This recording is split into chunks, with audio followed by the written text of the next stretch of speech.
حضرت جابر بن عبداللہ رضی اللہ تعالی عنہ روایت کرتے ہیں، سمعت رسول اللہ صلی اللہ علیہ وسلم قبل موتہ بثلاثۃ ایام۔ اللہ کے رسول صلی اللہ علیہ وسلم کی وفات سے 3 دن پہلے آقا صلی اللہ علیہ وسلم کو یہ ارشاد فرماتے ہوئے سنا، یقول، آقا صلی اللہ علیہ وسلم نے فرمایا، لا یموتن احدکم الا وهو یحسن الظن باللہ عز وجل، کہ اس وقت تک تمہیں موت نہ آئے تم اس حالت میں مرو کہ اللہ تبارک و تعالی کے ساتھ اچھا گمان رکھنے والے ہو۔ حدیث کا مطلب یہ ہے کہ آدمی نیک کام میں لگا رہے، نیکی کا کام کرتا رہے، پتہ نہیں کس وقت موت آ جائے۔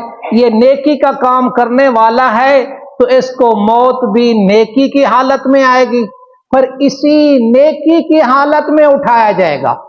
دوسری حدیث میں آتا ہے، یبعث کل عبد علی ما مات علیہ، آدمی کو اسی حالت پہ اٹھایا جائے گا جس حالت میں اس کو موت آئی ہے۔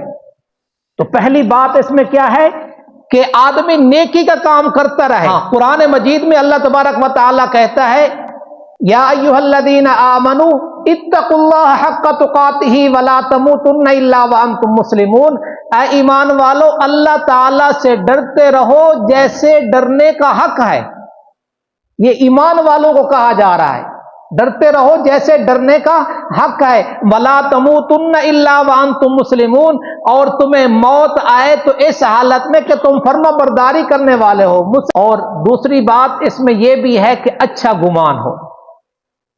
صحیح بخاری میں ہے، آقا صلی اللہ علیہ وسلم نے فرمایا، اللہ تعالیٰ کہتا ہے، انا عند ظن عبدی بی وانا معہ، میں اپنے بندے کے گمان کے مطابق فیصلہ کرتا ہوں، جیسے میرا بندہ میرے ساتھ گمان کرتا ہے میں بھی اس کے ساتھ ویسا معاملہ کرتا ہوں۔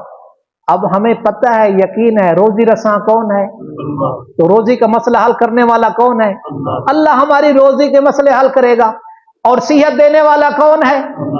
تو صحت اللہ تعالیٰ کے خزانے میں ہمیں اللہ تعالیٰ صحت عطا کرے گا، ہمیں اللہ تعالیٰ صحت عطا کرے گا۔ قرآن مجید میں اللہ تعالیٰ فرماتا ہے، وَاعْبُدْ رَبَّكَ حَتَّى يَأْتِيَكَ الْيَقِينُ، میرے پیغمبر صلی اللہ علیہ وسلم اتنا عبادت کرے یہاں تک کہ آپ کے پاس یقین آ جائے، یعنی موت آ جائے۔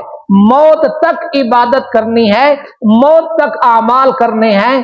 اللہ تبارک و تعالی نیکوکاری والی زندگی نصیب فرمائے، اللہ تعالیٰ طاعات والی عزت نصیب فرمائے، اللہ تعالیٰ معصیت کی ذلت سے محفوظ فرمائے، اور اللہ تبارک و تعالی تمام بیماروں کو صحت کاملہ نصیب فرمائے۔